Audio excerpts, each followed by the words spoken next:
नमस्कार दोस्तों, स्वागत है आप सभी का विद्याग्राम जीए में।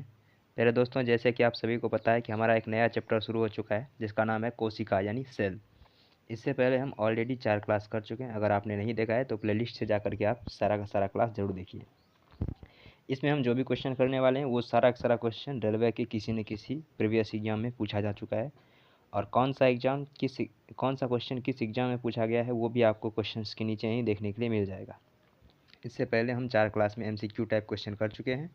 एक क्वेश्चन उनके 4 ऑप्शंस और उन चारों ऑप्शंस को बेहतर ढंग से आपको बताया जाता है ताकि आपको एक ही क्वेश्चन से 5 क्वेश्चन तैयार हो सके। तो चलिए हम शुरू करते हैं आज की क्लास। तो आज का हमारा पहला क्वेश्चन कह रहा है, निम्न में से कौन सी झिल्ली संयोजित थैली पाचक एंजाइम से भरी होती है। यानी कि ये क्वेश्चन घुमा के पूछने का तरीका अलग है, लेकिन ये वही लाइसोसोम के बारे में पूछ रहा है।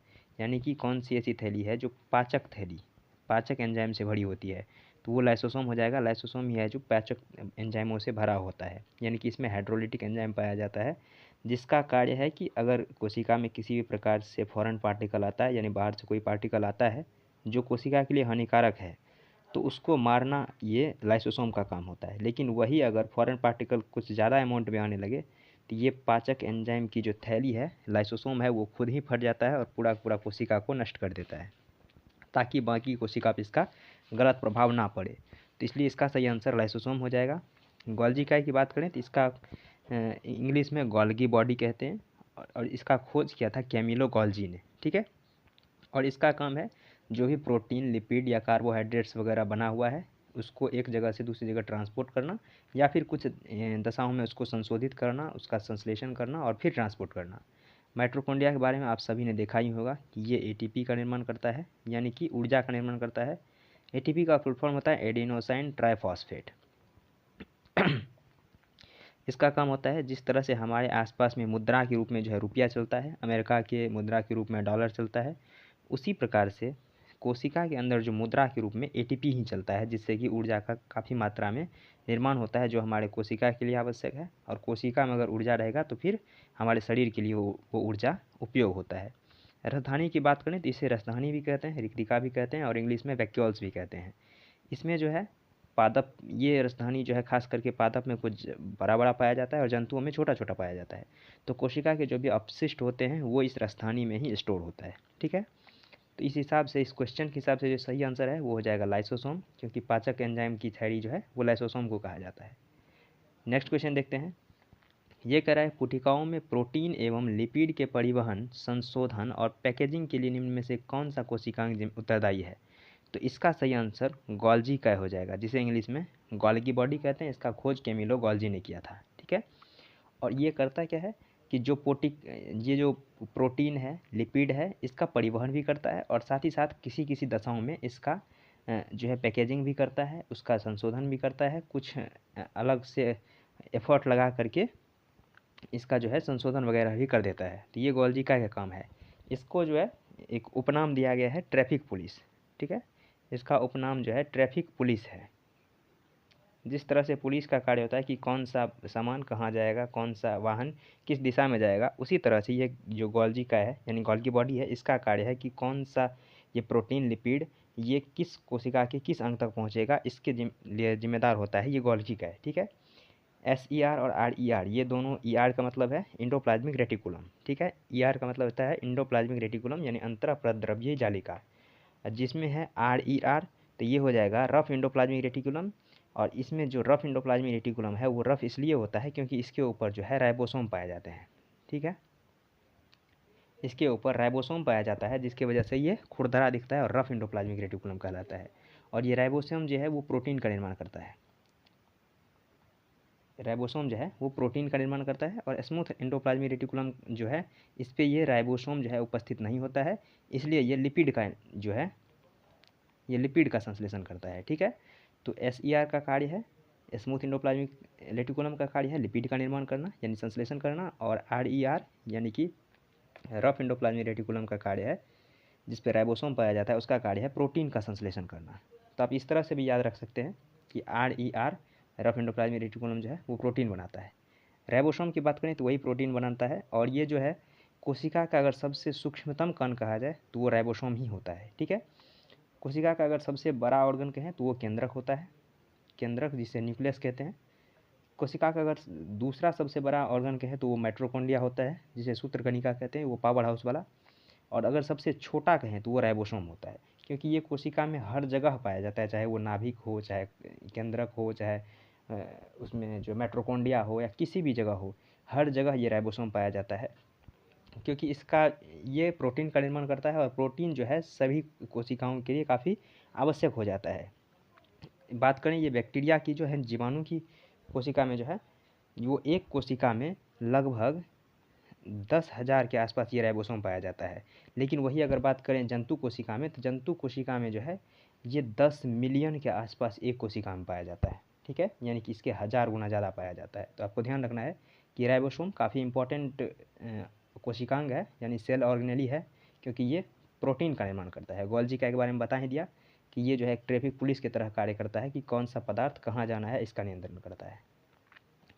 तो इसके हिसाब से ये कह रहा है कि कौन सा संशोधन करता है पैकेजिंग के लिए, कौन सा कोशिका उत्तरदायी है, तो ये गोल्जी का ही हो जाएगा, यानी कि पैकेजिंग के लिए इसका कार्य करता है।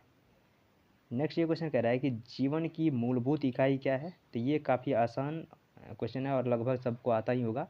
ये भी NTPC 2016 में पूछा जा चुका है। जीवन की मूलभूत इकाई क्या है, तो वो कोशिका हो जाएगा। यानी कि यह भी कहा जाता है कि जीवन की कार्यात्मक एवं संरचनात्मक इकाई कौन सा है, तो वो भी कोशिका ही होता है। तो ये कोशिका ही जीवन की मूलभूत इकाई है।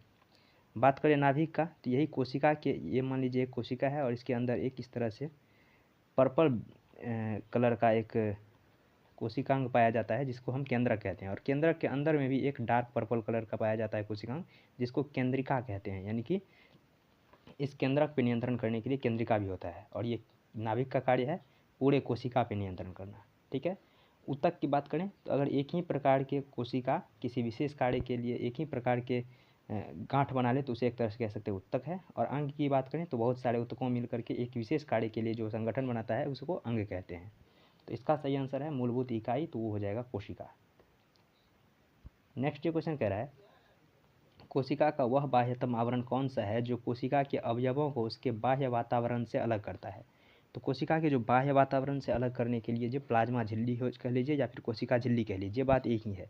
ये प्लाज्मा झिल्ली ये मान लीजिए एक कोशिका है और इसके ऊपर एक पतला सा, बहुत ही पतला एक मेम्ब्रेन पाया जाता है, जिसको हम प्लाज्मा झिल्ली कहते हैं या फिर कोशिका झिल्ली कहते हैं। इसका कार्य है कि कौन सा पार्टिकल कोशिका के अंदर प्रवेश करेगा, कौन सा कोशिका से बाहर निकलेगा, इसका नियंत्रण करता है। क्योंकि ये अर्धपारगम्य झिल्ली होता है, यानी सेमी परमेबल मेम्ब्रेन होता है। कुछ सिलेक्टिव चीज़ों को ही ये बाहर जाने देता है और बाहर से अंदर आने देता है। तो ये प्लाज्मा झिल्ली है जो कि बाहरी वातावरण से जो है इसका सुरक्षा करता है इस कोशिका का। ये कोशिकांग से कोई मतलब नहीं है। कोशिका के अंदर जितने भी छोटे छोटे ऑर्गेनी पाए जाते हैं वो सभी कोशिकांग हैं। और देख लीजिए ये जो प्लाज्मा झिल्ली है, कभी कभी ये भी पूछ लेता है कि प्लाज्मा झिल्ली का जो है वो थिकनेस कितना होता है। मान लीजिए ये जो प्लाज्मा झिल्ली है, तो इसका अगर हम थिकनेस की बात करें, इसकी चौड़ाई की बात करें, तो ये होता है 75 एंगस्ट्रॉम। ठीक है।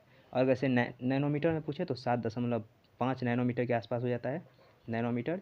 या फिर अगर से माइक्रोमीटर में कहें तो ये हो जाएगा 0.0075 ये म्यूमीटर। ठीक है, माइक्रोमीटर के आसपास होता है। हालांकि ये नहीं पूछा जाएगा, लेकिन किसी अगर बाई चांस कहीं पूछ ले तो आपसे ध्यान रखना है कि ये 75 एंगस्ट्रॉम का इसका थिकनेस होता है, यानी चौड़ाई होता है ये प्लाज्मा झिल्ली का। तो इसका सही आंसर है कोशिका का वह बाह्यतम आवरण जो कोशिका के अवयवों को बाहरी वातावरण से अलग करता है, तो वो प्लाज्मा झिल्ली हो जाएगा। नेक्स्ट क्वेश्चन कह रहा है कि डैश को कोशिका का पावर हाउस के रूप में जाना जाता है। ये काफ़ी फेमस क्वेश्चन है और कई बार एग्जाम में पूछा जा चुका है, 10 से ज़्यादा बार एग्जाम में पूछा जा चुका है और आपने भी इसको कहीं ना कहीं पढ़ा ही होगा। अभी तक अगर 5 क्लास हो चुका है तो इससे पहले आप 2-3 बार तो इसका नाम जरूर सुने होंगे। तो ये हो जाएगा माइटोकॉन्ड्रिया। माइटोकॉन्ड्रिया को कोशिका का पावर हाउस कहते हैं, क्योंकि यहाँ पे ATP का निर्माण होता है और ये ऊर्जा के निर्माण के लिए आवश्यक है, यानी कि ATP ही। कोशिका द्रव्य की बात करें तो ये मान लीजिए एक कोशिका है और इस कोशिका के अंदर जो है जितने भी कोशिकांग पाए जाते हैं वो एक द्रव में तैरते रहते हैं और वो द्रव जो है रंगहीन होता है, लसलसा वजन युक्त होता है और वो कोशिका द्रव कहलाता है। सभी क्रियाएं जो जितने भी सेल ऑर्गेनेली है यानी कोशिकांग है, वो सारा का सारा क्रिया इस कोशिका द्रव में ही करता है, इस तरह से जो इसमें भरा हुआ रहता है। माइटोकॉन्ड्रिया के बारे में बता ही दिए। केंद्रक की बात करें तो ये सबसे मुख्य भूमिका निभाता है। इसे कोशिका का ब्रेन कहते हैं और यही नियंत्रित करता है पूरे कोशिका को किस तरह से कौन सा कार्य करना है। ER की बात करें तो ये एंडोप्लाज्मिक रेटिकुलम हुआ, ये दो प्रकार का होता है, एक होता है स्मूथ इंडोप्लाज्मिक रेटिकुलम और एक होता है रफ इंडोप्लाज्मिक रेटिकुलम, जो कि इससे पहले बता चुके हैं। ठीक है, तो आपको ध्यान रखना है माइटोकॉन्ड्रिया, इसका सही आंसर हो जाएगा, ये पावर हाउस है। और कोशिका का दूसरा सबसे बड़ा कोशिकांग ये माइटोकॉन्ड्रिया ही है, और पहला बड़ा कोशिकांग केंद्रक है, और सबसे छोटा कोशिकांग राइबोसोम है। ठीक है, सबसे छोटा कोशिकांग जो है वो राइबोसोम है। ठीक है, तो इसलिए इसका सही आंसर माइटोकॉन्ड्रिया हो गया। तो आज के लिए इतना ही, मिलते हैं नेक्स्ट वीडियो में, तब तक के लिए धन्यवाद, जय हिंद।